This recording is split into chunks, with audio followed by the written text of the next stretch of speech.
L'inspecteur Planck mène l'enquête. Un livre de José Schmelz. Chapitre 3, deuxième partie.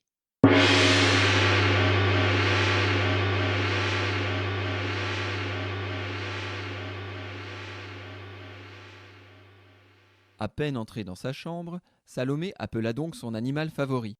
« Kiki, Kiki, où es-tu » Contrairement à son habitude, Kiki n'apparut pas au grillage de sa cage, ni derrière sa petite balançoire. « Kiki, Kiki !»« Ah, non, Kiki, mon Kiki !» Kiki était allongé dans sa cage, immobile. Plus un souffle ne soulevait sa fragile poitrine. « Un docteur, le SAMU, faites le 15, les pompiers, l'armée, vite, vite, pas de farce, Kiki est malade, Kiki est mort !» Ses parents montèrent rapidement, on appela l'inspecteur et même monsieur le maire. Peu de temps après, un bruit de freinage et un grand boum se firent entendre dans la cour de la maison de Salomé, qui fort heureusement ne comportait pas de jardinière. Par contre, le compost bien garni qui était stocké dans l'allée parfumait maintenant le mur de la maison et s'étalait du capot au gyrophare de la voiture nouvellement arrivée. Dès qu'il fut auprès de Kiki, l'inspecteur Planck effectua tous les gestes de premier secours, et notamment le célèbre massage cardiaque entrecoupé d'insufflation en bouche à museau. Et oui, c'est comme ça qu'on dit pour les hamsters. Au bout de quelques minutes, il annonça à Salomé et à ses parents: « Je suis désolé, j'ai fait le maximum, mais je n'ai pu le sauver. Il a été assassiné, c'est certain, et j'en veux pour preuve la vitre cassée par laquelle le malfaiteur a dû passer pour entrer dans la chambre et perpétrer son crime. Kiki était un brave hamster, il nous manquera à tous. Toutes mes condoléances. Cependant, pas de panique, je mène l'enquête, et si vous avez des informations, vous me les transmettez, bien sûr. » Cette fois, la plaisanterie n'en était plus une. Kiki était bel et bien mort. S'en prendre à un hamster sans défense, il s'agissait d'un meurtre. Quelle méchanceté aveugle pouvait bien pousser à agir ainsi ? En quelques instants, le monde de Salomé s'était effondré. Jusqu'ici, elle voyait la vie comme une grande routine rassurante, au milieu de ce qu'elle aime, loin des ennuis de toutes sortes. Les ennuis, ça devait sûrement être l'invention de gens tristes et stressés, puisqu'elle n'en avait pas, elle, des ennuis. À présent, elle était bien obligée de constater que la vie pouvait se montrer cruelle. Salomé organisa en toute hâte une petite cérémonie pour enterrer Kiki dans le jardin, à côté de Tutu, la tortue qui les avait quittés 2 ans plus tôt. Son discours funèbre fut très apprécié par les oiseaux et les légumes du potager voisin, un peu moins par ses parents qui, on l'a déjà compris, n'avaient pas vraiment le même sens de l'humour ou de la rime. « Adieu Kiki, notre hamster. On t'aimait bien, petit rongeur. Que sous ces fleurs, ton âme se terre. On parle trop, et trop on pleure. Mieux vaut à mon grande âme se taire. » Ce triste épisode n'était malheureusement qu'un début, car dès le lendemain, les habitants du village devaient apprendre une autre nouvelle tout aussi peu réjouissante. À 16h43 précises, le lendemain du jour où Kiki avait perdu la vie et où on avait constaté la nouvelle couleur de l'école, l'inspecteur Planck déboula cette fois sans freiner à l'approche de la Grand-Place, ce qui coûta la vie à 2 jardinières de plus. Paix à leurs âmes, on commence à se bousculer au paradis des pots de fleurs. Pour compenser son faible avancement dans l'enquête, l'inspecteur prit une posture tout à fait militaire.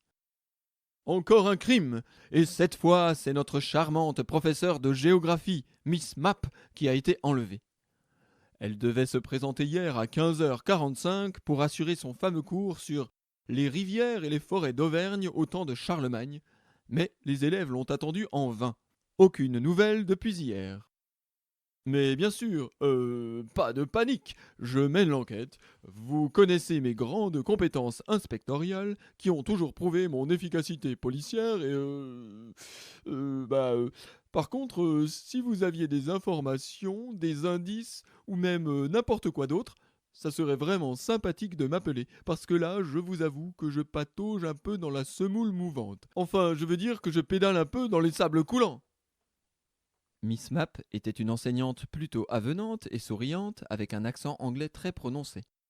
Il n'en fallait pas plus pour que les garçons passant dans sa classe en soient presque tous secrètement amoureux. Ceux-ci se mirent à se lamenter bruyamment, en essayant par ailleurs de montrer leur talent pour la langue anglaise.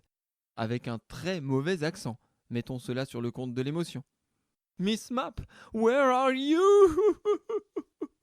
Behind your desk? Under your hat? In a big black box? Miss Mapp, where are you?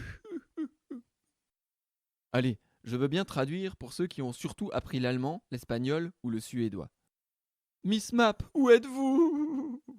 Derrière votre bureau? Sous votre chapeau? Dans une grande boîte noire? Miss Mapp, où êtes-vous? C'en était trop pour ce village d'habitude si sûr. Un vol de peinture, du vandalisme sur l'école, un meurtre de hamster, et on finit par l'enlèvement d'une professeure de géographie. Tous les anciens disaient à qui voulait l'entendre que Ma bonne dame, mon bon monsieur, rien ne va plus de nos jours. Le calme et la sécurité de nos ancêtres n'est plus qu'un souvenir. Tout ça, c'est la faute des jeunes. C'était quand même mieux avant, du temps de notre jeunesse. Les habitants, propageant la rumeur, songèrent bien vite à revendre leur maison et à partir pour un autre village.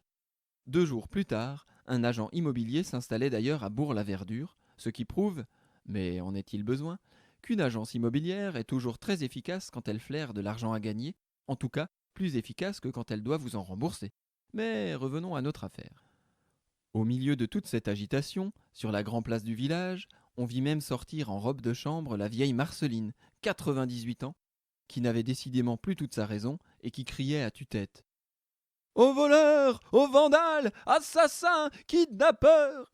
Tout ça, ce n'est pas la faute de méchants criminels, ou des extraterrestres, ou bien de virus mutants. Je suis sûr que c'est encore un coup des Allemands comme en 1940. Mais que fait l'inspecteur? Au secours, horreur, que va-t-il nous arriver? Bien heureusement, sa fille Anceline, qui elle avait encore à peu près sa tête, la ramena zeugmatiquement au lit et à des pensées plus calmes. À noter pour plus tard, expliquer à mes camarades de lycée qu'un zeugma est l'utilisation d'un même verbe avec 2 sens différents dans la même phrase. Exemple, il prit une banane dans son sac et le train pour Strasbourg. Ou sa fille Anceline la ramena au lit et à des pensées plus calmes.